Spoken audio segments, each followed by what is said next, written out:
Welcome back, everybody. In today's video, we're going to go over the 10 most valuable albums according to Discogs.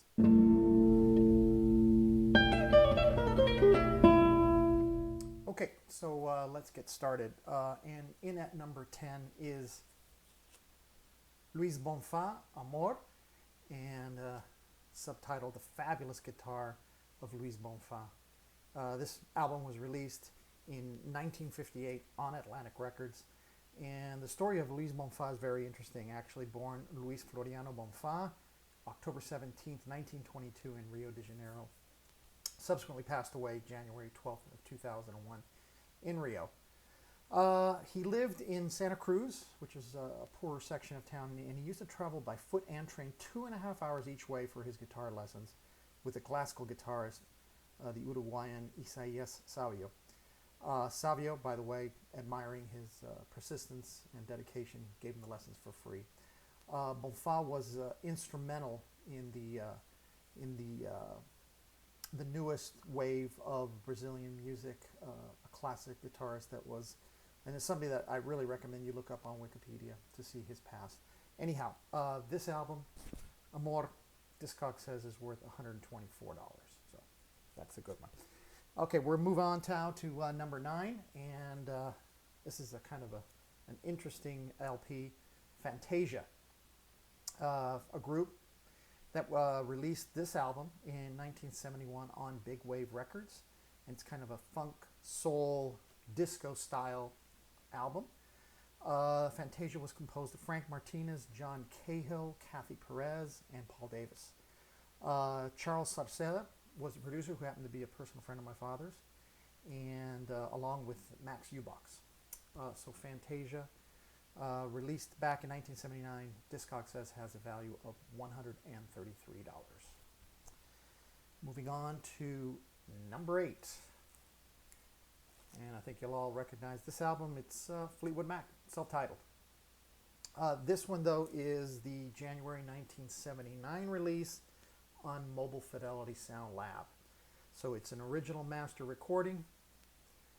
Has a couple of my favorites in it, Rhiannon, Over My Head.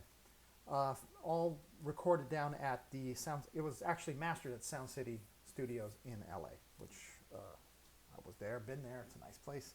Was there. 142.50 is what Discogs puts that. There are many releases, many pressings. This one, the particular one I have here, is still factory sealed from 1979. So something to keep in mind. Number 7, Andrew Hill. Andrew. This was released in 1970 on Blue Note Records. Andrew Hill, born June 30th, 1931 in Chicago, and passed away April 20th, 2007 in Jersey City. This was a quintet that he put together with John Gilmore on tenor sax, Bobby Hutcherson on vibes, Richard Davis on bass, Joe Chambers on drums.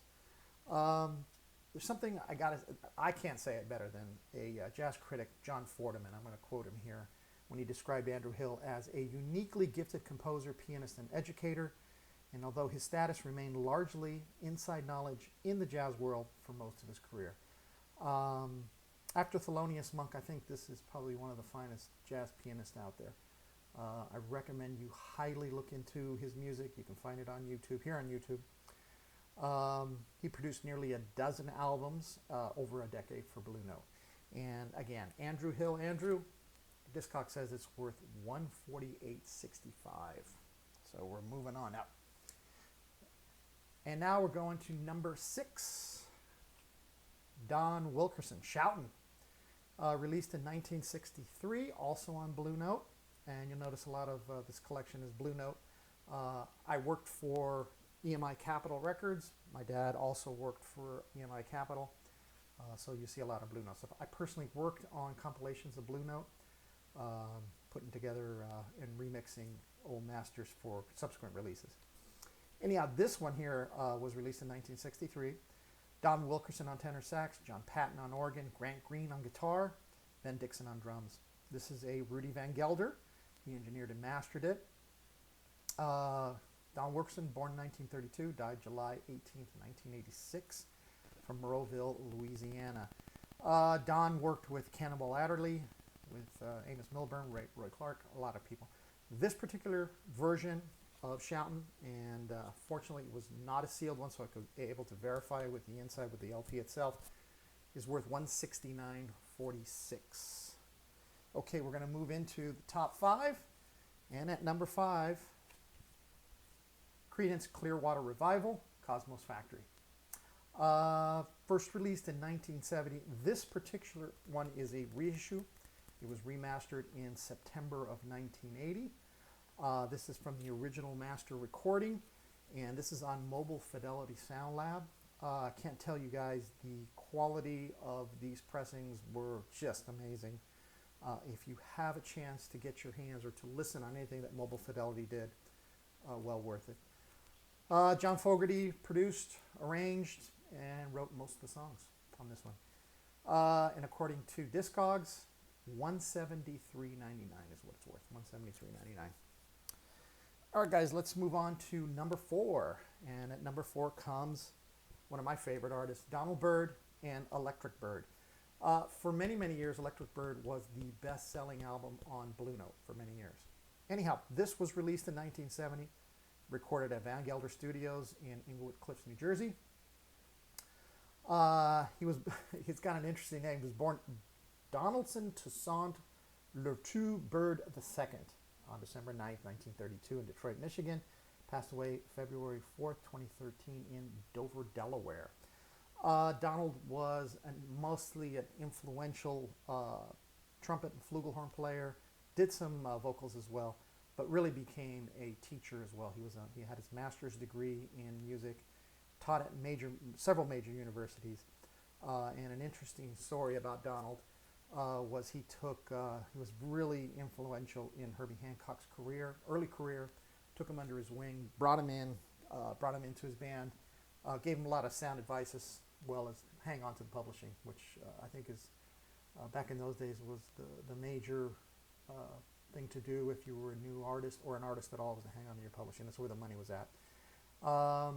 So Herbie famously went into a meeting to sign a deal with Blue Note and held out, and actually threatened to walk away. And when he did, the executives hammered the deal with him. He was able to keep his publishing. First $3,000 that he got, Donald Byrd also told Herbie to go out and buy a specific car, which was a 1963 Cobra, which Herbie still owns and is the oldest Cobra still in the hands of its original owner. So he was very influential. All right, we're moving on to the top 3, and really some interesting pieces at top 3, and one that I'm personally connected with, and it's this one right here. And this is, as you can see, Lyde Fisher and Giles. There's some stories behind this. Hab Records was owned by my father, Bert Agadello. I worked with my father on this label. I did some marketing for him as well. There's a rumor out there that Hab Records, which was originally called Habitant Records, Hab was a shortened version of it. It was incorporated in Louisiana for reasons that I don't know why my father went to Louisiana. He had some friends out there and he decided to incorporate out there. There are rumors that Hab was a subsidiary label of United Artists. It was not. I wish it were. I'd be sitting in a different position. So we did have a quasi-distribution deal with United Artists. But my dad did have several artists that we did work with.